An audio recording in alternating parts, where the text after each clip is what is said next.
এই রেসিপি খাওয়ার পরে মোমো খাওয়ার কথা একদমই ভুলে যাবেন। এই রেসিপি যেমন হবে নরম তুলতুলে স্পঞ্জি, খেতেও হবে দারুণ টেস্টি। এই রেসিপি খাওয়ার পরে দেখবেন সবাই শুধু এই রেসিপি বানিয়ে দেওয়ার কথা বলবে, কেউ আর মোমো খেতে চাইবে না। নমস্কার বন্ধুরা, নন্দিনী সিম্পল কুকের আরও একটি পর্বে আপনাদের সবাইকে জানাচ্ছি স্বাগত। তাহলে দেরি না করে চলুন রেসিপিটি দেখে নিই। আজকের এই রেসিপি তৈরি করার জন্য প্রথমে এদিকে একটি কড়াইতে আমি দিয়ে দিয়েছি 3 চামচ পরিমাণ তেল।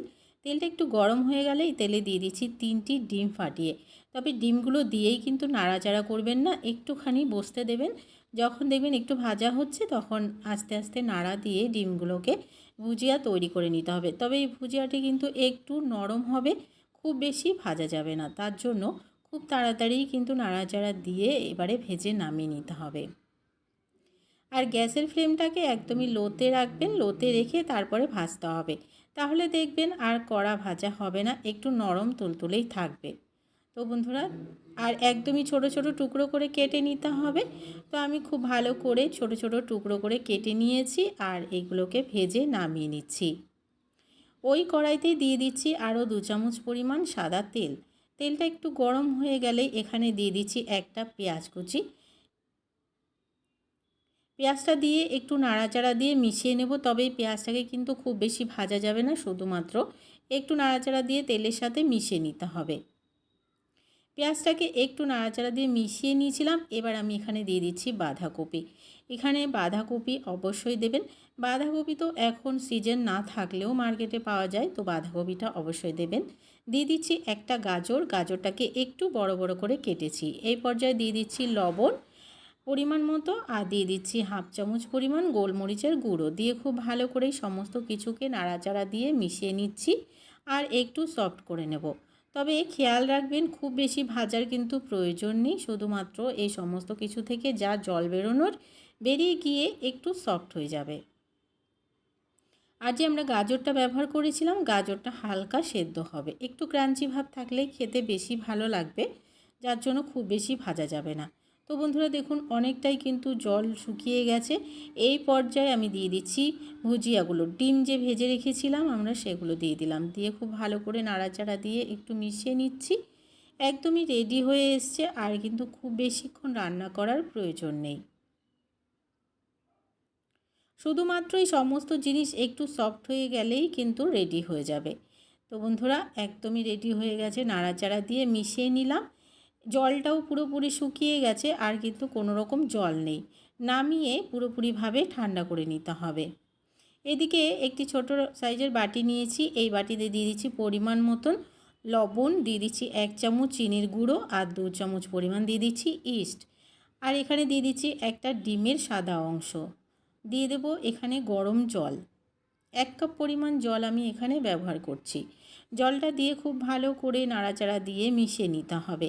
এখানে কিন্তু অবশ্যই সমস্ত কিছু পরিমাণ বুঝে দেবেন, তাহলে কি হবে, রেসিপি তৈরি করার সময় একদমই অসুবিধা হবে না। খুব ভালো করে মিশিয়ে নিয়েছি।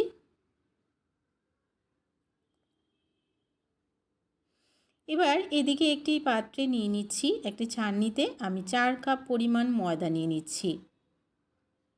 1 কাপ জলের জন্য 4 কাপ পরিমাণ ময়দা কিন্তু একদমই পারফেক্ট। এর বেশি নিলে কিন্তু জলের পরিমাণটাও বেশি নিতে হবে। খুব ভালো করে একটু চেলে নিচ্ছি, যেন কোনো রকম পোকা থাকলে বা নোংরা থাকলে সেগুলো বেরিয়ে যায়। তো দেখুন, কোনো রকম ময়লা ছিল না, তবু একটু চেলে নেওয়া ভালো। খুব ভালো করে একটু মেখে নিচ্ছি। এবারে যে জলটা আমরা রেডি করে রেখেছিলাম অল্প অল্প পরিমাণে এখানে দেব, আর একটু নাড়াচাড়া দিয়ে মিশিয়ে নেব। তবে একবারে দিতে যাবেন না, অল্প অল্প করে দিতে হবে আর মিশিয়ে নিতে হবে।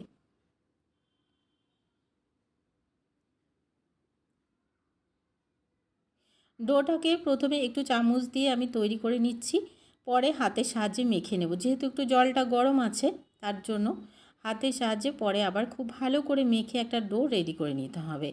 তো বন্ধুরা, হালকা উষ্ণ গরম থাকলে যখন একটু ঠান্ডা হয়ে যাবে হাতের সাহায্যে মেখে নিতে হবে আর একটা ডো রেডি করে নিতে হবে। তো দেখুন, আমি কিন্তু ডোটা রেডি করে নিলাম, একদমই যেমন আমরা লুচি তৈরি করার জন্য ডো রেডি করি ঠিক তেমন। খুব বেশিক্ষণ কিন্তু রেস্টে রাখবো না, তৈরি করে নেব। তো আমি এখান থেকে কয়েকটা লেচি কেটে নিচ্ছি। বড় ছোট যে কোনো সাইজের আপনারা তৈরি করে নিতে পারেন। সমস্ত লেচিগুলোকে কেটে নিলাম। এখান থেকে একটা নিয়ে বাকিগুলোকে ঢাকা দিয়ে এক সাইডে রেখে দিচ্ছি। তবে আবারও বলে দিচ্ছি, রেস্টে কিন্তু রাখবেন না, সঙ্গে সঙ্গে তৈরি করে নিতে হবে।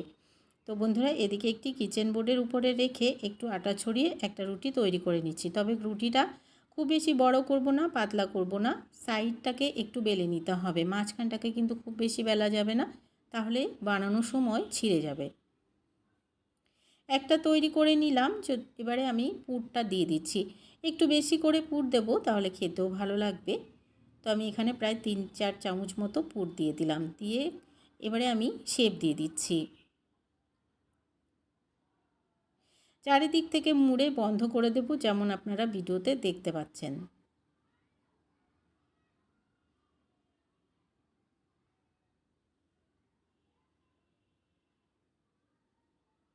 বানানো ভীষণ সহজ, যে কেউই পারবে। মোমো শেপ তো আমরা দিতে জানি। ঠিক এইভাবে করে চারিদিক থেকে মুড়িয়ে একটু বন্ধ করে নিলেই কিন্তু রেডি হয়ে যাবে। তো দেখুন, একটা আমি তৈরি করে নিয়েছি, বাকিগুলোকেও ঠিক এইভাবে তৈরি করে নেব।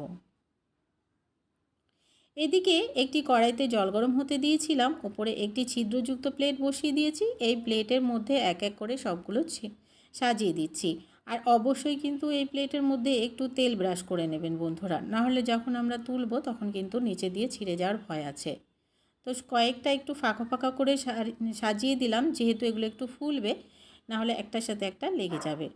তো 15 মিনিট মতন ভাপে সেদ্ধ হতে দিয়েছি। 15 মিনিট পরে আবারও ফিরে আসছি। প্রায় 15-20 মিনিট মতন লাগবে সেদ্ধ হতে ভাপে। তো 15-20 মিনিট মতন দেখেই আমি কিন্তু ঢাকাটা সরিয়ে নিলাম। সবগুলোই তৈরি হয়ে গেছে। নামিয়ে এবার সার্ভ করব। তো বন্ধুরা, আমি একটু ওপরে শেজওয়ান সস দিয়ে সার্ভ করে দিলাম। খেতে দারুণ টেস্ট হয়, এভাবে একবার বানিয়ে দেখবেন। আজকের রেসিপি ভালো লাগলে একটা লাইক শেয়ার করে দেওয়ার অনুরোধ রইল। নতুন বন্ধু চ্যানেলে নতুন এসে থাকলে চ্যানেলটিকে সাবস্ক্রাইব করে পাশে থাকা বেল আইকনটাকে প্রেস করে অল বাটনে ক্লিক করে রাখতে ভুলবেন না। আজকের রেসিপিটি কেমন লাগলো অবশ্যই কমেন্টস বক্সে জানাতে ভুলবেন না। সবাই ভালো থাকবেন, সুস্থ থাকবেন। আজকের মতন তাহলে টাটা।